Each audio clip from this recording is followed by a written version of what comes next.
We can, yeah. All right, I'll start. So hi, I'm Maurice O'Connell. Thanks for giving me the opportunity to present some of my research here today. So I'm a postdoctoral researcher in statistics and causal inference at the University of Manchester. I'm working with Dr. Matthew Sperrin.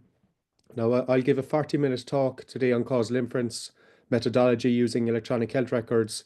In particular, we look at stopping versus continuing or initiating medications in a polypharmacy and multimorbidity population. And this work is part of the DynAIRx project. I'll explain what causal inference is later on. And just before I start, I'm aware we have a multidisciplinary audience today. It's a talk about statistical methodology. So I'll be using some technical terms throughout the talk. I've done my best to keep as many formula out of the slides as possible, but there will be some formula. Now, polypharmacy means an individual is on multiple medications, and multimorbidity means they have multiple long-term conditions, 2 or more. And we'll have about 15 minutes at the end if there are any questions or further discussion. Okay, so this is the plan for today's talk. I'll outline my background and describe the DynAIRx project. We look at some causal methods we're using, such as target trial emulation, causal machine learning, and heterogeneous treatment effects. So my background, I'm a postdoctoral researcher in statistics and causal inference at the University of Manchester, working with Dr. Matthew Sperrin. My background is maths, statistics, and health economics. I have a PhD in health economics and statistics from the University of Limerick, and my Bachelor of Science degree was in financial and actuarial mathematics from Dublin City University.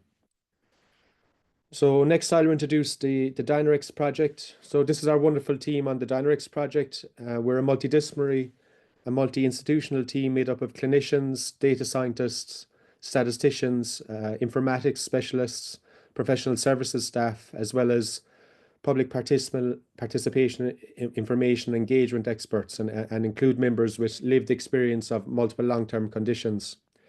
Now we're based at the University of Manchester, the University of Liverpool, University of Leeds, and the University of Glasgow, as well as NHS staff from Merseycare Foundation. So DynAIRx stands for Artificial Intelligence for Dynamic Prescribing Optimization and Care Integration and Multimorbidity.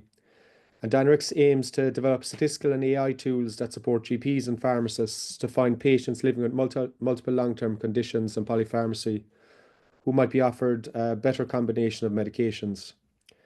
Today I'll discuss causal AI approaches being used to estimate both average causal and individual treatment effects for stopping versus continuing medications. So this is our work package 3 team, titled AI and Statistics, which consists of me and Dr. Matthew Sperrin at the University of Manchester, working on causal inference and causal machine learning. And then at the University of Leeds is Dr. Samuel Relton and Dr. Azra Aslam working on AI. And Azra has recently taken up a lecturing position at the University of Sheffield. Now it's really a team effort, all of the DynAIRx team. Causal inference especially requires input from both statisticians and clinical experts. But we have a great input from other areas also, such as public and patient involvement. Okay, our research question is, if you're on antiplatelets, you're on aspirin, what happens if you stop at the aspirin, or what happens if you're going to continue on the aspirin?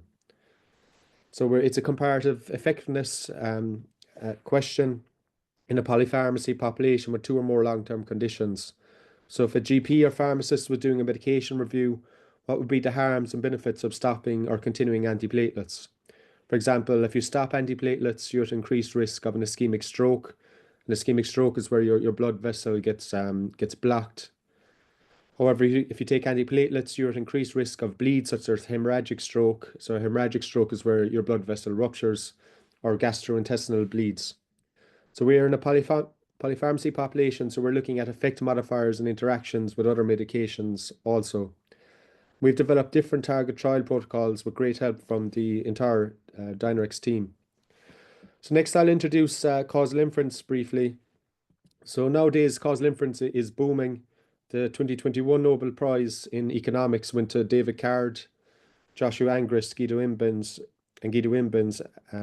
for their methodological contributions to the analysis of causal relationships. In 2022, James Robbins, and Andrea Rotnitsky, Miguel Hernan, Thomas Richardson, and Eric Chechen won the Rousseau Prize, which is a $1 million award. Judea Pearl won the Turing Prize in 2011 for AI and causal reasoning. And causal inference has major use in the tech industry, with Amazon, Microsoft, Facebook, and Google using these methods. So this diagram from Miguel Hernan's book, What If, is a useful way to introduce the concept of causal inference. The definition of causation implies a contrast between the whole white diamond, all individuals treated, and the whole grey diamond, all individuals untreated. Whereas association implies a contrast in the white treated and the grey untreated areas of the original diamond. So that is, inferences about causation are concerned with what-if questions and counterfactual worlds, such as what would be the risk if everybody had been treated, and what would be the risk if everybody had been untreated. Whereas inferences about association are concerned with questions in the actual world, such as what is the risk in the treated and what is the risk in the untreated. So briefly, in causal inference, we follow a causal roadmap to examine whether our comparisons on the bottom right is equivalent or exchangeable with our comparison on the left. Hence, whether we think we can call something a causal relationship or not. So what does the word counterfactual mean? Some prefer the term potential outcomes to emphasize that, depending on the treatments that is received, either of the two outcomes can be potentially observed. Others prefer the term counterfactual outcomes to emphasize that these outcomes present situations that may not actually occur, that is, counter to the fact situations. Okay, so for example, suppose in an ideal randomized control trial, we estimate the effect of quitting smoking to have a risk of 24% and a 24% risk of death. And in the quit smoking group, 18% risk of death. In the quit smoking group, it's 24%, and in the not quit smoking group, it's 18%. So with randomization, we expect the treated individuals to have on average the same baseline characteristics as the untreated individuals, and any differences in the risk of death between treated and untreated groups are due to treatment quitting smoking. So suppose we had switched the treatment assignment groups, and our ideal randomized experiment allows us to compute counterfactual risks because of randomization. It didn't matter which group was instructed to quit smoking or not quit smoking. In each group, risk under treatment is 24% and risk under no treatment is 18%. So we expect the two groups to be exchangeable. Risk in the treated group is equal to the counterfactual risk had everyone been treated, and risk in the untreated group is equal to the counterfactual risk had everyone been untreated. So here association equals causation. So mathematically we can write this as follows, where Y is our outcome, Z is treatment to quit smoking or not. And we expect the two groups to be exchangeable. Risk in the treated group is equal to the counterfactual risk had everyone been treated, and risk in the untreated group is equal to the counterfactual risk had everyone been untreated. So association equals causation in this randomized control trial. Now, the only difference with observational data is we're working with conditional expectations, and we need to adjust for individual patient characteristics X. So here in the observed data, we expect the groups to be exchangeable, conditional on these important causal confounders X.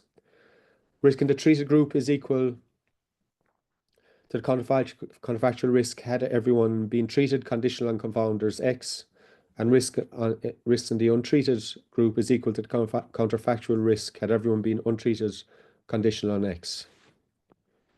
So association equals causation. So in causal inference, we need to identify these variables X and whether we measure them all or not. So causal questions, they ask questions like treat now or treat later, treat with X or Y, stop all treatments versus treat all individuals. In public health, you might look at something like a vaccination program, and what age you're going to have the vaccination program and until what age. So decision making requires evidence-based medicine, and this evidence needs to be informed by causal knowledge with comparative effectiveness and safety.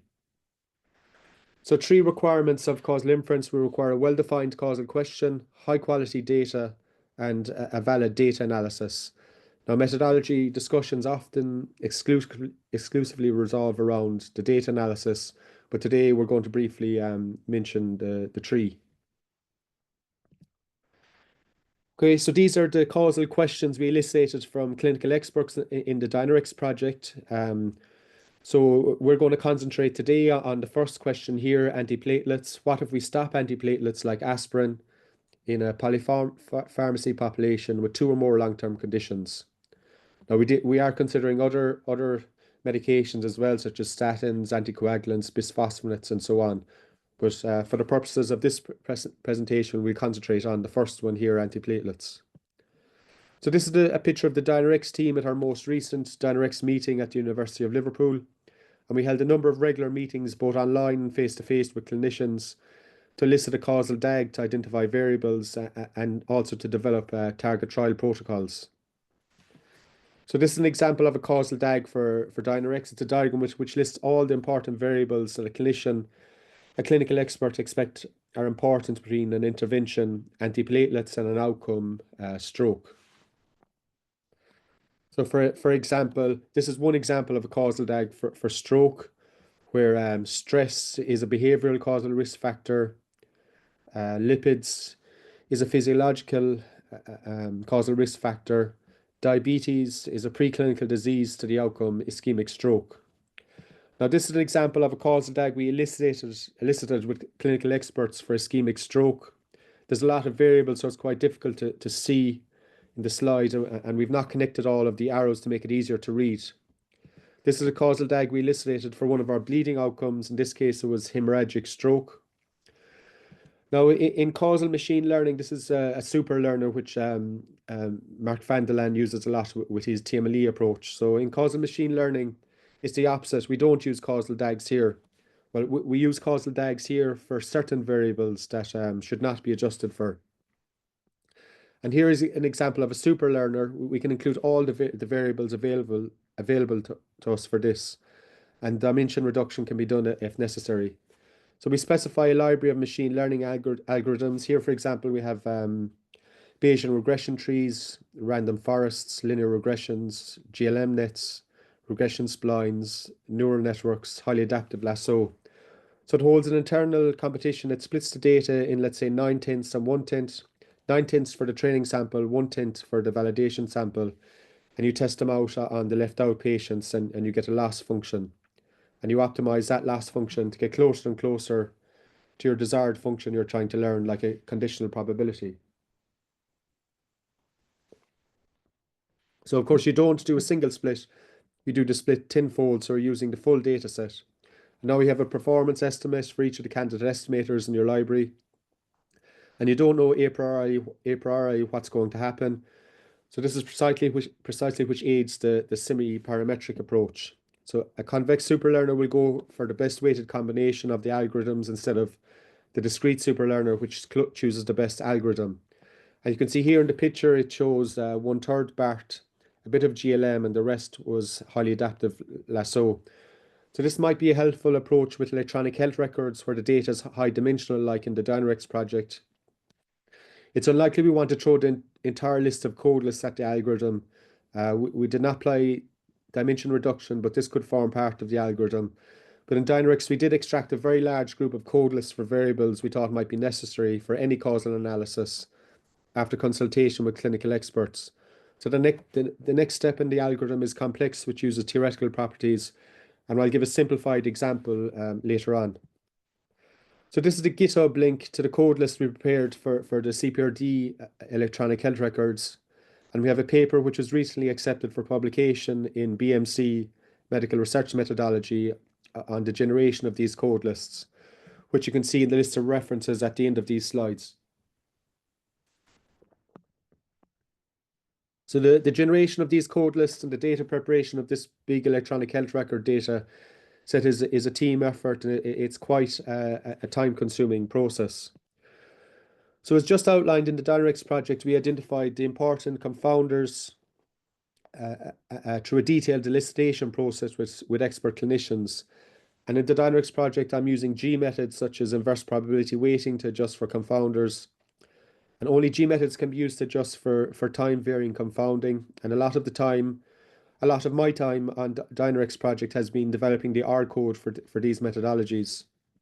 We'll also consider the G formula for our standardization to adjust for confounders. And when implementing causal machine learning approaches on the electronic health records, we'll have to use doubly robust methods, and these methods can be complex. And I'll give a simplified example later on. So how do we know if confounding adjustment was successful? We don't. It's not possible in general to test the results like one would do in a prediction analysis. But there are methods such as negative control outcomes, E-values, and benchmarking against trials, which can be used to increase the confidence in the results. For example, a negative control outcome would be during the first 2 weeks of a vaccine, where the vaccine might have no effect after 2 weeks, until after 2 weeks. There should be no difference between vaccinated and unvaccinated people within the first week of such a vaccine.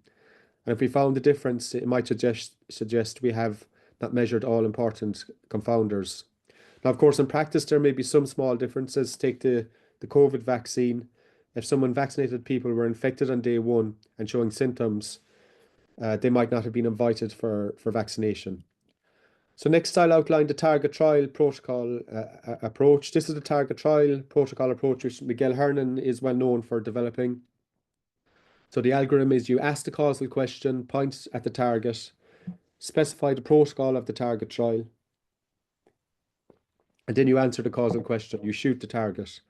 So the best option is option A, you conduct the target trial, but very often you don't have the trial available.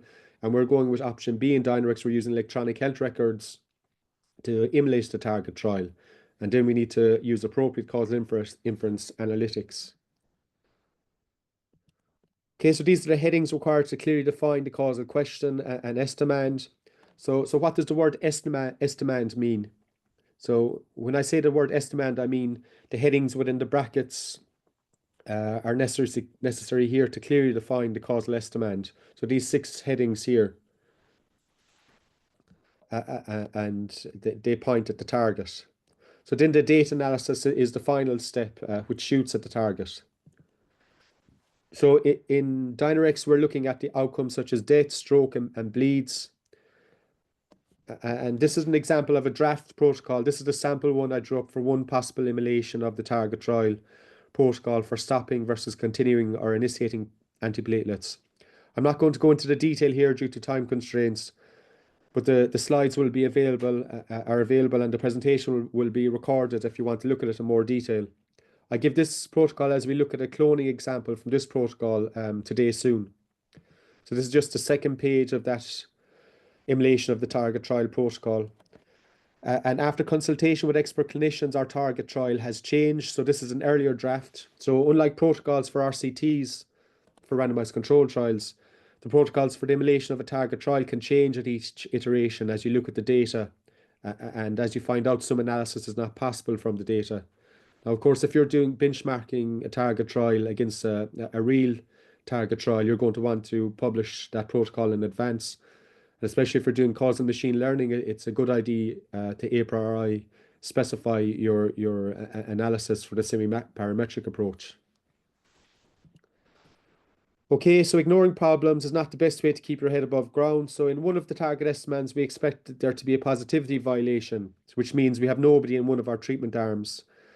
And there's nobody expected to be, there's nobody expected to be in our, we have a lot of people in our treatment arm, but there's nobody expected to be in our control arm. I'll get back to this point later again. This means updating and changing the target estimand and not ignoring the problems. The target trial protocol is good for this process, so the causal question is clearly defined. Okay, so our question is stopping antiplatelets versus continuing or initiating antiplatelets. So there's a bit of crossover or switching here in this study. So if you look at control patients, there are people who have stopped antiplatelets. They're allowed to switch back on antiplatelets after ischemic stroke. So if you're off antiplatelets and you get an ischemic stroke, you're indicated to go back on antiplatelets.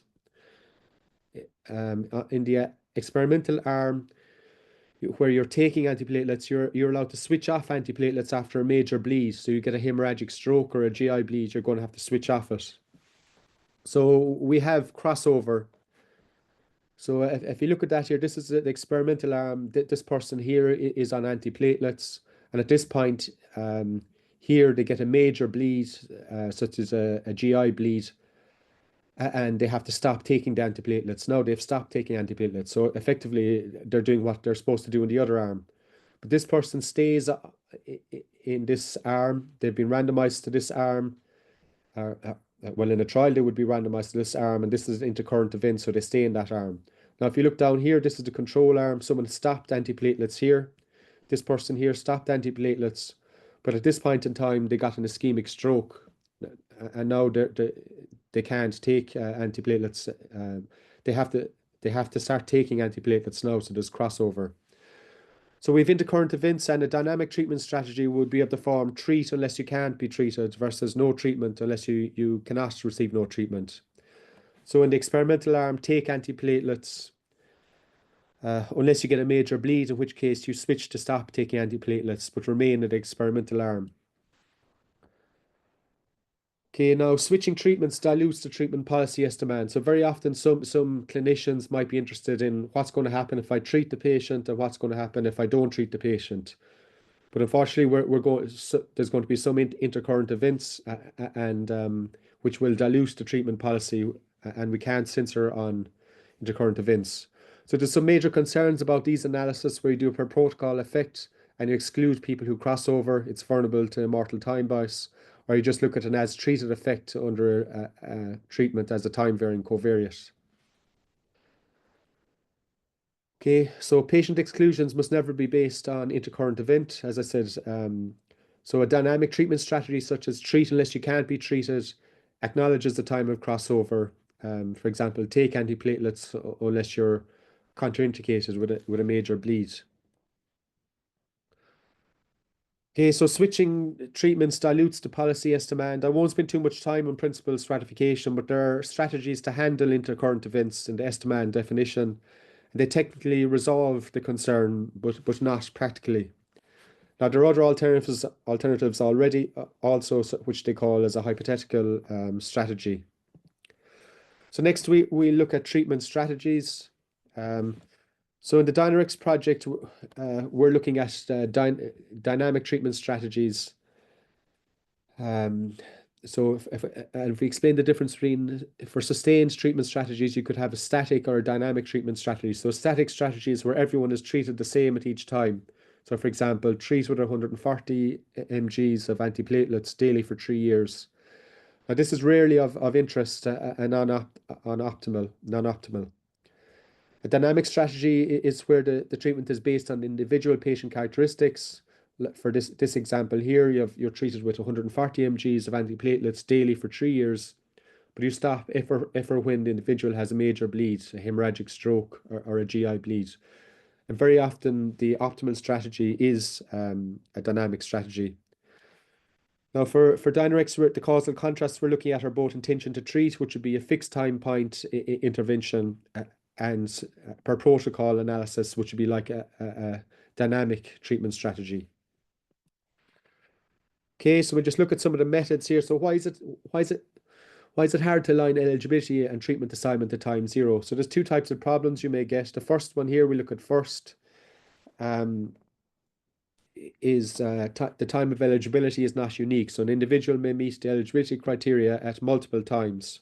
So how would we, in DynAIRx, we're addressing this by using sequential trial emulation. So one method, we're doing a sequential trial emulation. So this works in each month. If an individual is eligible to enter the emulation of the target trial, they enter either continue antiplatelets or stopping antiplatelets. In the next month, we start a new emulation of the target trial, and if they're eligible, they enter one of the arms, and so on until we reach the last month of follow-up. And this is the powerful causal methodology which we're developing in the DynAIRx project for stopping or continuing medications in a polypharmacy population. Now, the second type of problem is treatment group is unknown at time zero. So an individual's treatment strategy will be revealed after time zero, and the problem arises for sustained strategies that are indistinguishable at time zero. So for example, in the DynAIRx project, Very often the prescriptions are released every 3 months, but we've broken the analysis into monthly intervals. So at month one, it's indistinguishable whether someone is in the treated arm or the untreated arm. So how would we deal with that? So how we're dealing with this is an example from Hernan's 2018 paper, which is very similar to the draft trial protocol, target trial protocol I presented in the earlier slide, and gives an example of cloning, which can address the case where the treatment group is unknown at time zero. And it's a 3-step process: cloning plus centering plus weighting. And confounding adjustment is likely necessary also. Now, if I had a little more time, I'd go into more detail on the cloning example. Excuse me, but here I just showed the process involves cloning individuals at time zero who are adhering to treatment strategy at time zero. And it's also causal methodology we're using in the DynAIRx project. So briefly here, we're looking at the probability of death at time 2 if you had been on aspirin for 2 years versus the probability of death in year 2 if you had never taken aspirin. And what we can see from this, that patient 5 to 12 have been cloned. We have a 5A and a 5B up to 12A and 12B. So we're cloning these people because at time zero they've both taken antiplatelets. So it's indistinguishable at time zero which actual strategy they're on. Now, the analysis we do here is just an intention to treat analysis where we're just cloning, but if you're doing a per protocol analysis, you'll have to apply censoring and weighting also to remove selection bias. We have no confounders in this example, so we wouldn't be worrying about confounders here. It's just a made-up example. Well, it's actually a randomized control trial, made-up example. Okay. So next, I will talk about causal machine learning. So this does not use causal DAGs. It uses causal DAGs for certain variables, not to just for. Okay, so the evaluation of an average treatment effect A on an outcome Y is generally based on the difference between Y, which is your outcome. So it's the average expected difference had everyone been treated, less the outcome had nobody been treated. And in the electronic health records in the DynAIRx project, we have a high dimensional confounders, and causal machine learning can be used to adjust for these high dimensional confounders. And their approaches we're using are such as inverse probability weighting, standardization, and doubly robust estimation. Sorry. I briefly mentioned heterogeneous treatment effects here. We'll return to it again in the next section. So often one is interested in personalized medicine, identifying groups of patients who are likely to benefit or be harmed from an intervention than others. So the DynAIRx study, one of the group of individuals of interest for stopping antiplatelets might potentially be some people whose antiplatelet medications are proactively stopped because a clinician feels that on balance, the lack of benefit or lack of risk of harm outweighs any potential benefit. So this most likely would be in the context of people with advanced frailty, including care home residents or other people with a life-limiting illness such as terminal cancer or dementia. So if you want to estimate the individual treatment effects, they're generally not point identified, so it's not really practical to do. So what we're using in DynAIRx would be conditional average treatment effects, or CATE. So if you remember that abbreviation there, CATE stands for conditional average treatment effect, and they're more practical under confoundness. So tau here stands for your treatment effect, or the heterogeneous treatment effect, and A is your individual patient characteristics. So CATE is an average effect with a potential effect modifier A, and the CATE can capture a higher fraction of variance in individual treatment effects if they condition on a rich set of covariates. So in the DynAIRx study, we are looking at stopping or continuing antiplatelets. However, in secondary prevention of ischemic stroke, it's likely we have far more in the treatment arm continuing antiplatelets than we do have in the control arm stopped antiplatelets. So for example, people with advanced frailty, including people in care home residents, or other people with life-limiting illnesses such as terminal cancer or dementia. Only a small fraction of these patients are likely to enter the stop arm. At a rough guess, without looking at the data yet, it's probably about 5 to 10%. So this is a situation like the diagram here, where only 10% of patients are in the control arm.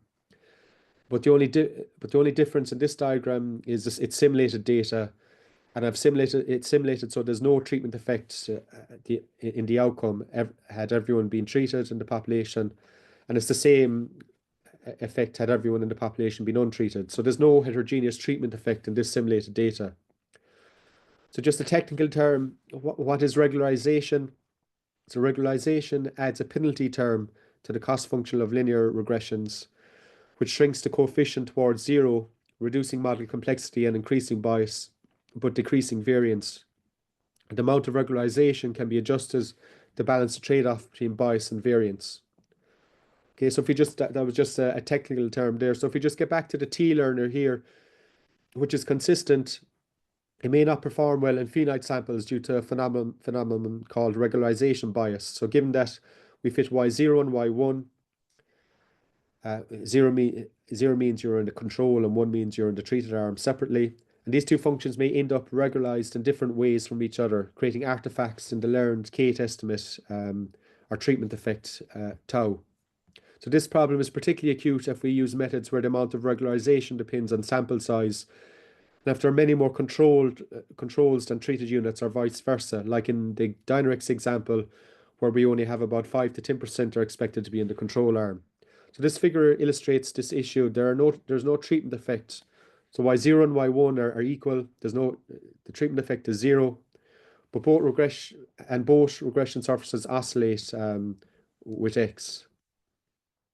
So the data is collected via randomized trial with probability of being treated of 90%. So pi means your probability of being treated. So there are many more treated than control units like in the DynAIRx project. So here there end up being enough treated for y1 to be well estimated and capture the underlying oscillation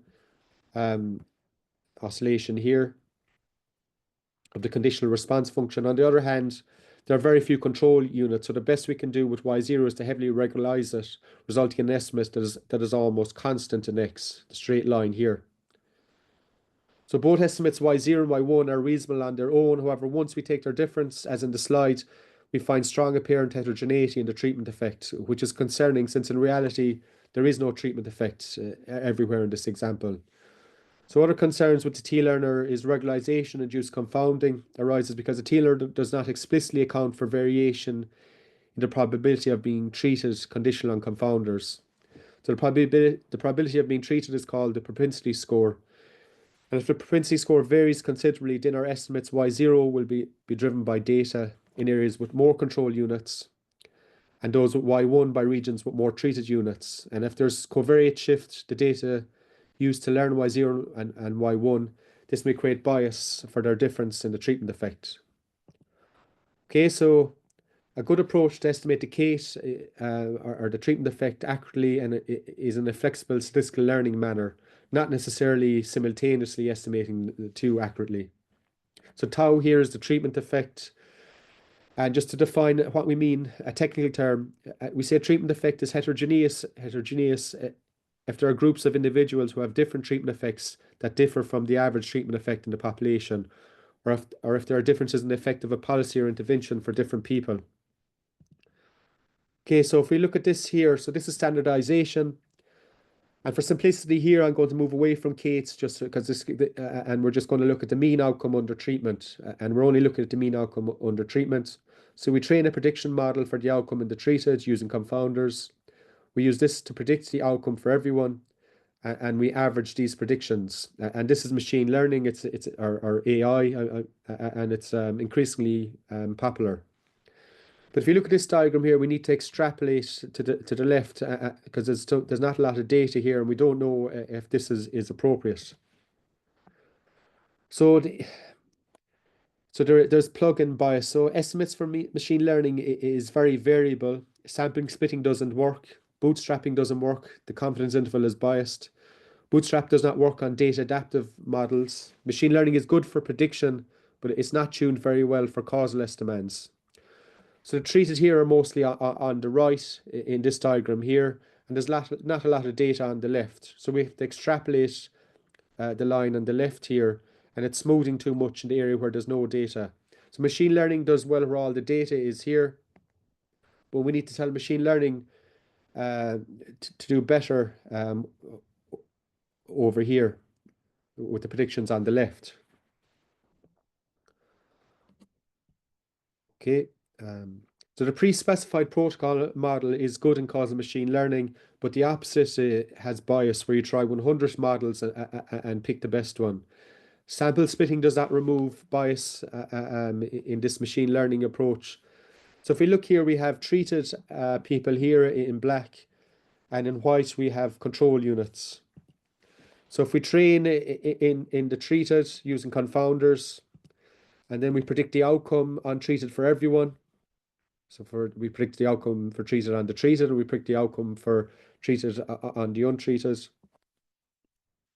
And we average the prediction treatment outcome for everyone. How do we debias the outcome mean in the treated? So comparing observed to predicted, the downside is the treated are not representative. On slide 55, people on the left are weighted more. So sorry, this is one of the few slides with formula. So if we look at an overview of how to debias the mean on the treated, so for simplicity here, we're just looking at a counterfactual mean outcome under treatment. And to learn the amount of plug-in bias, we evaluate prediction errors in the treated. So this variable here, y, is our actual outcome in the treated. And this is what we predicted to be the outcome for each individual I in the treated. So the difference between these two is our bias. And we weight this inversely to the propensity score. This is the propensity score here, 1 over the probability of being treated. So this is a plug-in bias estimate. We're getting the difference between the actual outcome in the treated and our predicted outcome. Now, if we were to remove the bias, we subtract the bias from our estimand. So this y here is our estimand. This is what we predicted every individual I, what we predicted they'd get a stroke or they wouldn't get a stroke. And we're taking away this bias off it. So we're taking off the bias. So we do standardization and remove bias. Now, if you rearrange this formula, you end up with this formula here, which is called the augmented inverse probability weighted estimator. Okay, so what you can see here is you're getting an estimate and you're taking the bias off, and that's just a simplified example here of what debiased learning does. Now, target learning does, Mark van der Land's TMLE, it does things slightly different. In target learning, the bias is 0 and there's no plug-in bias. And in the debiased augmented inverse probability weighted example in the last page, we implemented the formula on the left on the previous slide. We implemented the formula on the previous slide and updated the graph. So now we've updated our line here by deducting the bias in the debiased machine learning approach. So target learning tends to be better in small to medium samples. And if we're using random forest, it's more complex. We need to do sample splitting or cross-fitting. So if we look at this slide, this is just another visual summary of what's going on. This is the true value of what you're trying to find out. This is your estimated value.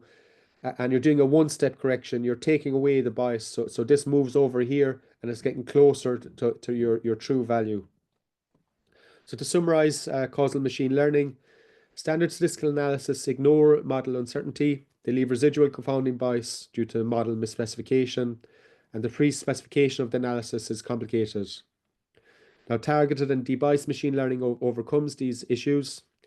Now, it's essential for any data adaptive analysis. It enables variable selection in parametric models.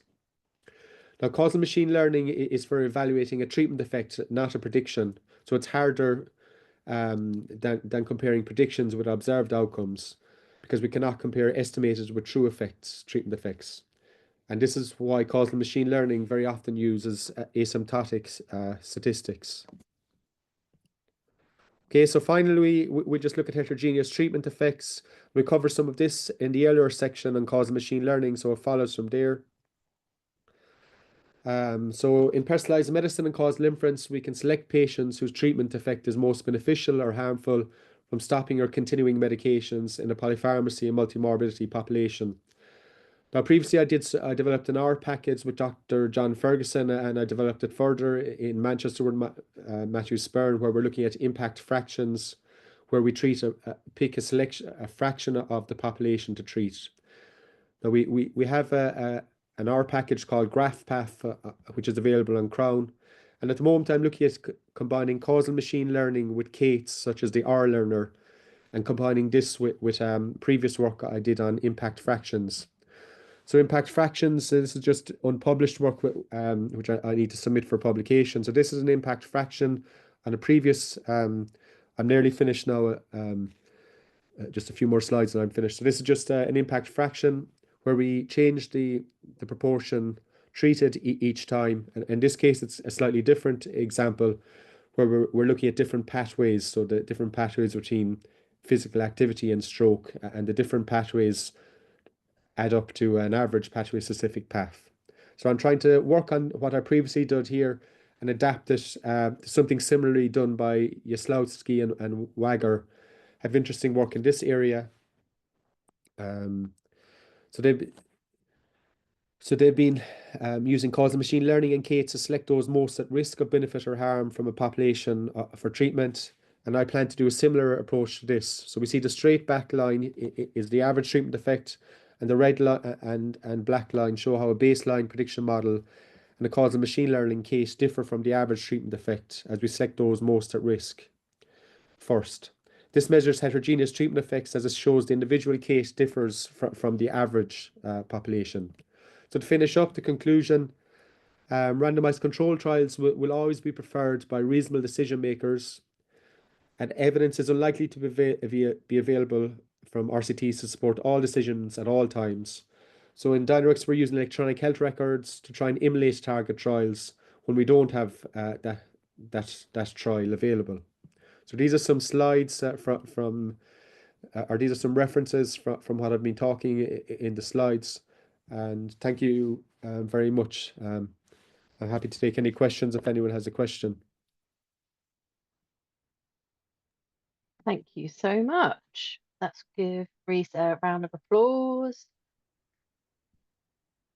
And you did very well. I always think on Zoom, it's really hard to speak when you're the only person with your camera on. So I apologize for turning my camera off so you can see everyone. You're speaking to the void. Lots of claps, brilliant. And we've actually got loads of questions in the Google document. So I'm going to go straight to that. But if you would like to, because we've got more than 10 minutes for questions, which is really good. If you would like to put your hand up and ask a question, please do. But I'll just start with one of the questions that we've already got in the Google Doc there. I think also your colleague Matt is actually answering the questions within the document as well to help us with the time. Brilliant. That well organized. That is brilliant. Right. So the first question we've got there, it seems that the super learning approach could risk overfitting to the data set. Is it just very large amounts of high quality data that mitigates that risk? So the super learner on its own can overfit, but there's a lot of theoretical approaches such as the TMLE by Mark van der Laan, and in these I looked at a more simpler example, a one-step approach. So there's a theoretical framework behind this, using things called influence functions. If the assumptions are satisfied, so for example, if you have measured all the important confounders and you followed this strategy, this theoretical process, very often you're looking at a situation where you either have to predict the treatment correctly or you have to predict the outcome correctly, one or the other. If you can get one of those right, then everything falls into place. And then in randomized control trials, I understand they know the propensity score and it's more likely. Yeah, so it's whether your assumptions hold, there's not going to be an issue with bias, but obviously if your assumptions don't hold, then you're going to have issues. Thanks so much. Would anyone like to put their hand up to ask a question? Oh, I can go for the Google Doc again. Give people a minute. Don't be afraid. Put your hand up. Can't see any hands up. Yeah, sure, I can ask something. Oh, Emily, well done. Hi, how are you doing? Thank you so much for the talk. Really, really interesting and fantastic research. You skipped over kind of something you did right at the beginning about data kind of pre-processing and feature selection, feature kind of evaluation. Just wanted to ask if you could briefly cover that, how you did it, because I know with electronic healthcare records, you've got data coming in from different systems, you've got different data types, lots of missing data. So just wanted to ask how you dealt with that. And sorry if your colleague has already answered it in the document. I haven't had a look. Yeah, thank you, Emily. Yeah, it's a time-consuming process. There was a lot of work, and it's really a team effort between everyone in the DynAIRx project. Samuel Relton in Leeds and Azra were helping a lot with that, and all the clinicians were advising us. So yeah, we took a number of approaches. So first of all, we collected a large list of code list for variables that we thought might be useful for any type of analysis. So we had a very long list. So Liverpool had done some analysis before, and Leeds had done some analysis before, and Manchester had done some analysis. So we combined all those code lists together and extracted all those code lists in one. And then in addition to that, we did these causal DAGs, where we identified what are the important variables we have to measure, and we went back and checked, are we measuring those, and where are the missing variables that are not in our code lists, and we need to get code lists for those. But yes, there's a lot of work in putting the code lists together, and we kind of shared the workload between all of us. And in fairness, some people were doing it a bit more than others. I'm not sure if that, and we have a link to the GitHub. There's a GitHub page with all our code lists, and we should be able to make our causal DAGs freely available also at some stage. I'll check that out. Thank you very much. Thanks, Maurice. Did you have any, I've got like a follow-up question, because one of Emily's points was about missing data. Did you have a particular approach to trying to tackle that? Because it is like a real challenge sometimes. Yeah, that's a good question. So missing data for something like an outcome. So in causal inference, they tend to do this thing called inverse probability sensor weights, which is slightly different to multiple imputation. So effectively, if you're missing the outcome data, you're effectively censored. But the people that are left in, the people who are observed their outcome, get a weight called an inverse probability sensor weight, which adjusts for selection bias. Because if you drop the people who have no outcomes measured, you have selection bias, but you remove the selection bias by inverse probability sensor weighting. And again, that depends on whether you've measured all the important variables from your causal DAG, or you've done the superlearner approach, where you've just done a semi-parametric, you put in all the variables and let it choose. So it's slightly different to multiple imputation. Multiple imputation is kind of a modeling approach where you're modeling the missing variables and you're predicting what the missing variables should be, whereas the causal approach is more the inverse probability sensor weighting approach. Now, obviously, you may have to consider some imputation then for other variables. You may have to do some perhaps multiple imputation for other risk factors other than the outcome. Great, thanks so much for that. Just want to mention Vector one asked question, but he doesn't have the raising hand in his. Oh, thanks. Hi, sorry. My laptop crashed, so I changed another one. Thank you. I think your talk is very good. I think you know statistics and machine learning very well. That's my impression. I have two questions for you. One is on statistics and machine learning. The other one just on privacy. So for statistics and machine learning, I think you mentioned that certain places you have too many data points, whereas some you don't have enough data points. So there can be two ways of doing it. One is to find patients who are fitting into a certain criteria. Whereas another approach, if you're doing that just through statistics and machine learning, you might be able to use some synthetic data. So you may have to make certain assumptions and test. I wonder, will you consider that? So you may have to list a few test cases. That's my first question for you. And the second question is just purely on privacy, because your talk is not quite into privacy, in my opinion, because privacy means that you have to test with the user permission and like who can access what kind of data, and then you have to look at the complexity out of so many data sets. But I hope that if you can give us some of your suggestions or some of your opinions. Thank you. Thank you. Yeah, your second question was about privacy. Yeah, privacy. So privacy, there are also a few ways. So one way is you use differential privacy, or there are people who use just purely algorithm. There are other ways that you test with systems, and then you test with permission control, access control, like intrusion detection. There's another solution, and another solution is that privacy is to ensure that with the Internet of Things, but there's no your area, so therefore let's skip. So maybe if you want to talk about privacy, I would like to know your opinion on privacy, please. Thank you. Yeah, I'll have to look up on privacy a bit more. But your first question, again, it depends on. So you were talking about the situation where you've people missing in one part of the graph, and the machine learning model is going to do excellent. These neural networks or deep learning are going to do excellent in the areas where you have a lot of data, but then it's just going to be missing the data on the other side. So yeah, it depends on the theoretical approach you're taking. The TMLE approach is quite complicated.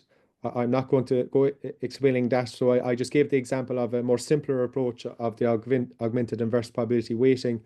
And what was happening there in the formula was that for the people in the area of the graph where you had lots of data, they were just using what you predicted. They were getting given a higher weight for what was predicted. And in the area of the graph where everything was missing, it was upweighting the bias. It was adding the bias onto that. So it was upweighting those people. So those say controls who were missing, they were giving them a bigger weight because there should be more of them there, and it kind of shifted up the curve. Now TMLE uses things called influence functions where there's zero bias, and it's a different approach. Okay, so you were talking about using test cases. yeah. Will you also consider undersampling and oversampling and do them together? And then maybe you are like running 5 to 10 different machine learning algorithms, and then you may find which one may give you a better outcomes. Because you also notice that certain data sets seem to perform better with certain algorithms. So there's no one solution that fits for all. And you may have to understand that certain data set may, it depends on what sort of data set you have. And maybe under certain conditions, certain algorithms seem to work better, and sometimes it might be the other one. So usually people end up like running 5 to 10 different algorithms, and then to find out which one works, and then maybe different test cases just to find out any other things they might have missed. I'm not sure. Maybe there will be something you might be consider, or maybe like implementing some of the suggestions. Yeah, I think the superlearner approach would help a lot there, where each you specify a library of learners, and any one of them could win. For example, a linear regression model could win. That's perfectly fine if that's what wins. Yeah, you could do it. So I think that's probably the best approach, rather than running all the models separately and finding which one is best. Kind of doing it, give the algorithm a list of models and let it decide itself. I see. So you prefer to just focus on those areas that give you a higher probability, because there can be some missing probabilities that under your current solution, that although they are very unlikely to happen, but your approach is that you concentrate on those areas that are more likely to give you the positive outcome. Is that right? Because there can be other like 2% of probability that it's just out of your radar of your current methods. No, I don't. Okay, that's okay. I'm just making certain suggestions, because there's no any right solution. Every method has its pros and cons. But I think in general, I think you are doing very well. That's my comment. Thank you so much. Thank you. Thank you. Thanks so much, Victor. And unfortunately, we've run out of time now. We've come to the end. So I just want to say thank you so much to Maurice for doing your talk today. It was great, and you've generated so much interest, so many questions. Thanks also to Matt for answering the questions in the Google Doc. If you've still got any questions, please do put them in there, and I'd encourage Maurice and Matt to go in and have a look in a few minutes time to see if there are any other questions that you could help to answer. But I'm sure they wouldn't mind you like connecting with them through email or something like that. That's all right, Maurice. Yeah, I can see nodding. I see nodding going on. So if you contact myself or Batul, we can get you in contact. So yeah, please do that.